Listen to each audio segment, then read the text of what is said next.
तो नमस्कार दोस्तों, मार्केट में एक गैप डाउन हुई कल के सत्र में और फिर वहां से रिकवरी देखने को मिली।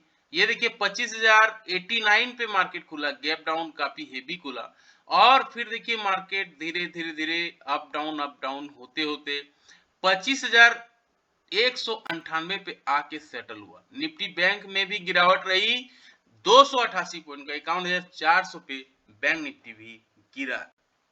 सपोर्ट में आया Asian Paints, Grasim, HUL, UltraTech Cement, Sun Pharma. ये 1 से 2.5% तक बढ़े इस मार्केट को सपोर्ट कर रहे थे। लेकिन गिरने वाले दिग्गज थे Wipro, Coal India, ONGC, Hindalco, LnT, Mindtree. ये सारे दिग्गज हैं और बार बार मैं अपने वीडियो में बोलता हूं, इन्हें कोई इक्विटी एसआईपी करे, 10 से 15 साल टाइम दे, अच्छा खासा वेल्थ क्रिएशन यहाँ किया जा सकता है, म्यूचुअल फंड से भी ज्यादा। आते हैं बैक टू द पॉइंट में। आज क्या रणनीति बनानी चाहिए, निफ्टी क्या कहना चाह रहा है, क्या प्राइस सेटअप निफ्टी बैठा रहा है। वीकली चार्ट में देखेंगे रेड कैंडल बन गया है, 25,200 पे क्लोजिंग दिया है। अब क्या हम 26,000 की ओर बढ़ेंगे, ये देखने वाली बात है। फिलहाल अभी वीक क्लोज नहीं हुआ है। आते हैं डेली बेसिस पे। डेली बेसिस पे देखेंगे गैप डाउन हुई और रिकवरी भी हुई। ये गैप डाउन देखिए नीचे की ओर 25,092, 25,000 और यहाँ पे देखिए हाई वहां से नीचे आया है करीब करीब 25,092 से 25,198 पॉइंट, 100 पॉइंट का रिकवरी मार्केट में देखने को मिला है। पॉजिटिव बात यह है कि 25,200 के आसपास क्लोजिंग दिया है, जहां पे मार्केट रिकवरी करके ऊपर की ओर गया था 25,320 पे। काफी कंफर्ट जोन है ये। अगर इसको पार कर लेता है तो फिर 25,320 आपको देखने को मिलेगा। अब यहाँ पे आप देखेंगे डब्लू पैटर्न बना रहा है, head and shoulder pattern. Head and shoulder pattern का जो ब्रेकआउट होता है, ये जो गैप होता है, इसको हम पिछले वीडियो पे डिस्कस किए थे। जो ये जो यहाँ पे जो डब्लू पैटर्न है और इसका जो गैप है, इसको ये फिल करने की कोशिश करेगा। अब यहाँ पे आप देखेंगे डब्लू पैटर्न दिख रहा है कि नहीं, ये हम दिखा देते हैं आपको हेड एंड शोल्डर किस तरह से बना है। अब यहाँ पे स्टार्ट करते हैं। ये हुआ लेफ्ट शोल्डर, ये हुआ लेफ्ट शोल्डर। अब यहाँ पे हेड हो गया ये, फिर ये हेड हुआ और फिर ऊपर की ओर देखिए ये रिकवरी आया है यहाँ पे। अब यहाँ पे ये जो एरिया है, ये जो एरिया है, ये जो गैप हुआ है, यहाँ से लेके ये जो दूरी है, यहाँ से यहाँ तक, ये जो कितना का पॉइंट का दूरी है, 24,000 और इधर है 25,000। करीब 1,000 पॉइंट का रैली होनी चाहिए। लेकिन मार्केट में क्या ये देखना होगा कि ये हो पाता है कि नहीं। गिरावट आई है, 25,200 पे फिर संभला है। ये वही लेवल है जहां से ब्रेकआउट निफ्टी को सपोर्ट बार बार मिला था। 3 दिन से यहाँ पे सपोर्ट मिला था। इसलिए देखने वाली बात होगी कि 25,200 के ऊपर सरवाइव करता है कि नहीं।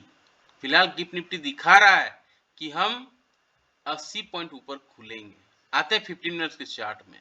25,206 पे देखिए क्लोजिंग दिया है, काफी कंफर्ट जोन है ये वही लेवल है जहां से रिकवरी 2 बार देखने को मिली है, 1, 2, 3 ट्रेडिंग सेशन से यहाँ मिला है।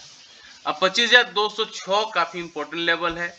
25,200 के ऊपर अगर पॉजिटिव कैंडल बना देता है एटलीस्ट 15 मिनट्स के टाइम फ्रेम पे और उसके हाई को तोड़ देता है, अच्छा खासा तेजी देखने को मिल सकता है। फिर ये 25,240 की ओर बढ़ेगा और 25,240 के बढ़ने के बाद मार्केट में फिर से तेजी आ सकती है, 25,320 की ओर हम जा सकते हैं।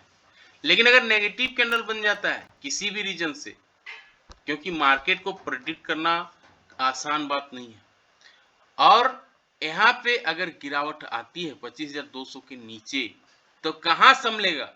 25,200 के नीचे आती है मार्केट तो देखिए पहला जो इसका सपोर्ट एरिया है 25,162, 25,162 एरिया है जहां देखिए मल्टीपल टाइम सपोर्ट रेसिस्टेंस लिया है और 162 को भी अगर तोड़ देता है तो 25,120, 25,120 का एरिया फिर देखने को मिल सकता है। और फिर नीचे लक्ष्मण रेखा 25,080, ये सारे पॉइंट्स हैं और ठीक इसके नीचे 25,000 का लेवल है जो बहुत बड़ा लक्ष्मण रेखा है। इन केस ऑफ 75 पॉइंट का गैप अप या गैप डाउन हो जाता है तो आधे घंटे कैंडल के हाई, आधे घंटे के लो को मार्क कर लेना है, फिर जिस दिशा में मार्केट मूव करेगा उस दिशा पे ट्रेड लेना है। अच्छा खासा रिस्क रिवार्ड बैठ सकता है। अब यहाँ पे देखिए आधे घंटे के 2 कैंडल बने, उसके बाद देखिए फिर से रिकवरी आ गया, रेड कैंडल के बजाय ग्रीन कैंडल बना, ये 2 कैंडल आपको इजीली यहाँ पे मिला है। आते हैं बैंक निफ्टी पे। बैंक निफ्टी में क्या सपोर्ट क्या रेसिस्टेंस बन रहा है। बैंक निफ्टी में देखेंगे वीकली चार्ट में 51,400 पे क्लोजिंग दिया है, अपने लाइफ टाइम हाई से अभी भी दूर है। 53,500 इसका लाइफ टाइम हाई है और हम ट्रेड कर रहे हैं 51,400 पे, यानी 2000 पॉइंट का रैली अभी ड्यू है बैंक निफ्टी। निफ्टी तो आउट परफॉर्म कर रहा है लेकिन बैंक निफ्टी पीछे है, तो इसे भी ऊपर आना होगा। अब यहाँ पे देखेंगे डेली बेसिस पे यहाँ पे एक बिग बार बना है, रिकवरी आई है। अब 51,400 के ऊपर अगर टिकता है और ये 52,000 को जैसे ही पार करेगा एक अच्छी तेजी देखने को मिल सकती है। यहाँ भी देखेंगे हेड एंड शोल्डर पैटर्न बना है, हेड एंड शोल्डर पैटर्न का ब्रेकआउट जैसे ही होगा तेजी देखने को मिल सकती है। अब यहाँ पे हेड एंड शोल्डर है कि नहीं, आइए देखते हैं। ये देखिए लेफ्ट शोल्डर, ये देखिए राइट शोल्डर, ये हेड हो गया और यहाँ पे देखिए नीचे गिरावट आई है, फिर से रिकवरी आई, फिर से नीचे गिरावट और यहाँ से फिर से ये राइट शोल्डर बन के ये दिखाई है। अब इसका जो ये ऊपर वाला जोन है ये है 52,000, इसको जैसे ही क्रॉस करेगा मार्केट में और एक तेजी आएगी, इसका ब्रेकआउट मिलने की देर है। आते हैं 15 मिनट्स के टाइम फ्रेम पे, चीजें और क्लियर दिखेंगी।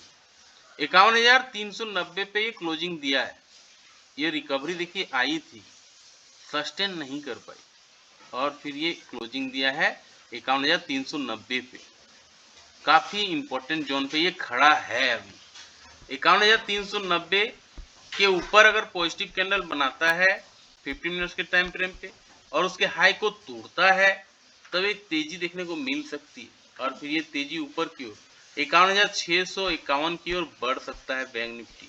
और इसके ऊपर अभी जो डिस्कस किए 52,000 का लेवल फिर है जो एक इंपॉर्टेंट जोन है और इसको अगर पार करता है तब एक अच्छी तेजी फिर देखने को मिलेगी 52,250 की ओर। लेकिन अगर नेगेटिव कैंडल बन जाता है किसी भी रीजन से, नेगेटिव कैंडल का लो टूट जाता है 15 मिनट्स के टाइम फ्रेम पे, तो एक गिरावट पॉसिबल है और फिर वो गिरावट नीचे की ओर 51,250 की ओर ले जा सकता है बैंक निफ्टी को और उसको भी अगर तोड़ देता है तो 51,000 का भी दर्शन हो सकता है। इन केस ऑफ 150 पॉइंट का गैप अप या गैप डाउन हो जाता है बैंक निफ्टी में तो आधे घंटे कैंडल के हाई आधे घंटे के लो को मार्क कर लेना है, फिर जिस दिशा में मार्केट मूव करेगा उस दिशा पे ट्रेड लेना है, अच्छा रिस्क रिवार्ड बैठ सकता है। आते हैं पीसीआर पे। पीसीआर कंफर्ट जोन पे है, 0.82 दिखा रहा है, 1.4 के ऊपर निकलने से सेलिंग जोन माना जाता है, तो यहाँ पे कंफर्ट जोन है। लेकिन दिक्कत वाली बात है इंडिया विक्स जो डर को मापता है, फियर को मापता है, डर मार्केट में बढ़ गया है, 14.38 पे आ गया है। अगर ये 12 पे रहे तो अच्छा ये माना जाता है। आते हैं ऑप्शन चार्ट पे, कहां पे सबसे ज्यादा ऑप्शन राइटर खड़ा है। ऑप्शन राइटर अगर आप देखेंगे सबसे ज्यादा यहाँ पे इस चार्ट पे दिख रहा है 25,300 पे, जो ये कभी हुआ करता था 25,500 पे, 4 लाख कॉन्ट्रैक्ट है यहाँ पे, तो 25,300 एक रेसिस्टेंस की तरह काम करेगा। पुट में देखते हैं सबसे ज्यादा ओपन इंटरेस्ट 25,000 पे, 3,88,000 पुट राइटर खड़ा है, 25,000 एक सपोर्ट की तरह काम करेगा। आते हैं बैंक निफ्टी के चार्ट पे, बैंक निफ्टी में कहां सपोर्ट कहां रेसिस्टेंस ले रहा है, ऑप्शन चार्ट क्या कहना चाह रहा है। तो ये ऑप्शन चार्ट का बैंक निफ्टी पे हम आते हैं। अब बैंक निफ्टी के चार्ट पे हम देखेंगे क्लियरली दिख रहा है कि सबसे ज्यादा कॉल राइटर जो कॉल को सेल करके रखे वो सबसे ज्यादा है 51,400 पे, 7,91,000 कॉन्ट्रैक्ट है, यानी ये 51,400 एक रेसिस्टेंस की तरह काम करेगा। पुट में 51,400 पे 8,72,000 है, तो 51,400 पे कॉल राइटर भी खड़ा है यहाँ पे और पुट राइटर भी 51,400 पे खड़ा है, तो ये दोनों सपोर्ट रेजिस्टेंस के आसपास है। कैसा लगा जानकारी लाइक से सब्सक्राइब कमेंट करके जरूर बताएं। इससे पहले आते हैं गिफ्ट निफ्टी पे। गिफ्ट निफ्टी दिखा रहा है 81 पॉइंट हम ऊपर खुलेंगे। हालांकि ये बेवफा होती है, इस पे भरोसा नहीं कर सकते, लेकिन अमेरिकन मार्केट में रिकवरी हुई है, मामूली रिकवरी। डॉ जोन्स 38 पॉइंट का, S&P मामूली गिरावट है 8 पॉइंट का, नेस्डेक 52, FTSE, कैक, डैक, निकी के मार्केट यानी जापान का मार्केट 4% टूट गया, ये एक चिंता का बात है। बाकी हर जगह ठीक है और गिफ्ट निफ्टी भी इशारा कर रहा है 81 पॉइंट हम ऊपर खुलेंगे। कैसा लगा जानकारी लाइक से सब्सक्राइब कमेंट करके जरूर बताएं। मिलते हैं किसी और एक वीडियो में, तब तक के लिए जय हिंद, वंदे मातरम।